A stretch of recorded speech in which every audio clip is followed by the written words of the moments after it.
हमारे पास बहुत सारे सवाल अमर जी आ रहे हैं डिफेंस क्षेत्र को लेकर। अभी थोड़ी देर में सभी व्यूअर्स को क्लियर हो जाएगा कि क्यों इतने सारे सवाल आ रहे हैं आज डिफेंस को लेकर। एक सवाल हमारे पास आया है कि एचएएल में क्या रिवर्सल शुरू हुआ है या नहीं, या फिर और गिरावट बाकी है। एक सवाल आया है कि डिफेंस म्यूचुअल फंड की एनएवी अब 8.5 पर लोअर साइड में है, तो अभी लॉन्ग टर्म के लिए लमसम इन्वेस्ट कर दें या फिर अभी भी रुकें। तो इस तरीके के लगातार डिफेंस क्षेत्र के ऊपर सवाल आ रहे हैं। एक एक करके देखिए सभी स्टॉक्स को। एचएएल, कोचिन शिपयार्ड को देखिए, यहां पर आपको दिखेगा एक स्ट्रॉन्ग मोमेंटम आज के सेशन में। शुरुआत हुई थी मॉर्निंग सेशन में 1-8%, 1.5% तक के आसपास का आपको मूव दिखा था, लेकिन एक तरफा चाल अब देखिए। अब 10% अपर सर्किट पर कोचिन शिपयार्ड 1846 पर मैज़ेगॉन डॉक को लेकर आई है। यहां पर भी आपको पता चलेगा कि आज यहां पर भी सिंगल हाई डिजिट के स्टॉक मूव पर ये स्टॉक नजर आएगा, मैज़ेगॉन डॉक शिपयार्ड। जीई शिपिंग ले लीजिए, जीआरएसई ले लीजिए, आप सारी शिपिंग काउंटर्स को देख लीजिए और ओवरऑल अक्रॉस सभी डिफेंस क्षेत्र के स्टॉक्स को देख लीजिए। याद रखिए ये सभी स्टॉक्स पिछले, जीआरएसई को देखिए 8.5% ऊपर, पिछले कुछ महीनों में अब टॉप आउट होने के बाद 30-40% भी ये सभी स्टॉक्स गिरते हुए नजर आए हैं। इस बात का ध्यान रखिए। और अब हम समझेंगे अमर जी से कि कहां पर अभी शिपिंग स्टॉक्स और डिफेंस स्टॉक्स अभी हैं और आगे का क्या नजरिया है। तो इससे आपको सबको क्लियर हो जाएगा, क्योंकि बहुत लोग आप में से हैं जो कि डिफेंस में पोजीशंस बनाए हुए हैं। तो अमर जी, इसको क्या एक क्लियर ट्रेंड ऑफ रिवर्सल माना जाए या फिर केवल एक ये बाउंस है, अभी भी बहुत कॉशन बरतना बाकी है? देखिए, शुरुआत में कोचीन शिपयार्ड से करूंगा। तो कोचीन शिपयार्ड में एक बहुत मतलब एक करेक्शन हम लोगों ने देखा फ्रॉम ऑलमोस्ट 3000 लेवल से स्टॉक जो है corrected all the way toward 1640। और आज हम लोगों ने एक अच्छी रैली इसमें देखी, ऑलमोस्ट 10% की रैली है। तो ये लॉन्ग टर्म चार्ट्स पे this is a major support zone, जहां से आज ये स्टॉक पुल बैक किया है। मैं लॉन्ग टर्म चार्ट्स की बात कर रहा हूँ। और जो इंटरमीडिएट टर्म ट्रेंड है, शॉर्ट टर्म ट्रेंड है, उसमें स्टॉक ओवरसोल्ड टेरिटरी पे था। तो this was a bounce which was expected.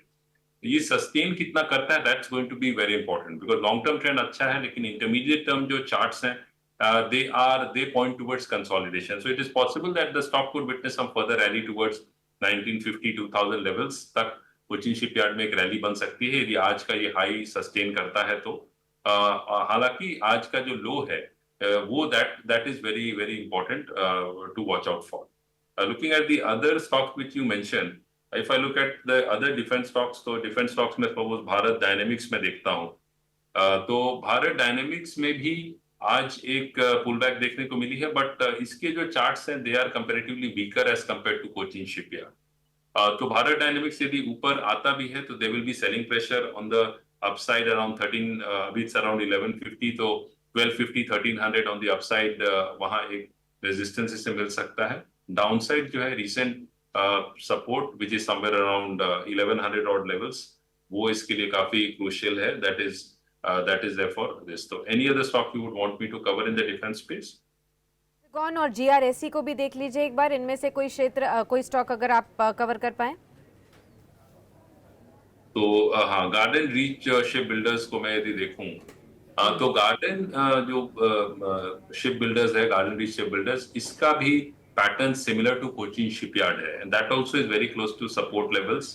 तो you can expect some pull back in this as well. तो अभी 1840 के आसपास है। It is very important that if I look at the stock needs to sustain above the 1860, 1870 zone. तो इसमें आप एक रैली एक्सपेक्ट कर सकते हैं towards 2000 odd levels, क्योंकि लॉन्ग टर्म ट्रेंड काफी स्ट्रांग है। और यदि ये 1870 के ऊपर सस्टेन करता है, then you can expect some sharp rally. जो recent lows हैं, they are very critical and very crucial for all these stocks. यदि वो नहीं टूटते हैं, then you can say the stock is either going in for consolidation or there could be a recovery in the stock. But Amarji, will there be also an advice to average out stocks at these levels? Say some investors have actually got these stocks right at the peak and they have been consistently holding on since this 30-40% slide. But would you advise an averaging out? Yeah, these are levels where one can look at averaging out because ये काफी important levels हैं। बस ये ध्यान रखना है कि जो recent lows हैं, मतलब इधर 1-2 दिन के जो lows हैं बने हैं, या इस वीक के जो लोज बने हैं, they are very important short term bottoms. तो as long as these lows are not breach, there is nothing much to worry, you can expect some upside move. हाँ, ये आज ये हफ्ते के जो लोज हैं यदि उसके नीचे ये सब स्टॉक्स चलने लगते हैं, then there could be some sharp fresh selling, otherwise it could go in for consolidation, or maybe we can expect a pullback from these levels. Because garden reach की बात करूं तो इसमें भी एक अच्छी खासी करेक्शन हम लोगों ने ऑलमोस्ट 2800 से 1670 का एक करेक्शन देखा, which is a healthy correction, and the long term trend remains very strong for both Garden Reach and Cochin Shipyard. If you like the video, do like, comment, share and subscribe.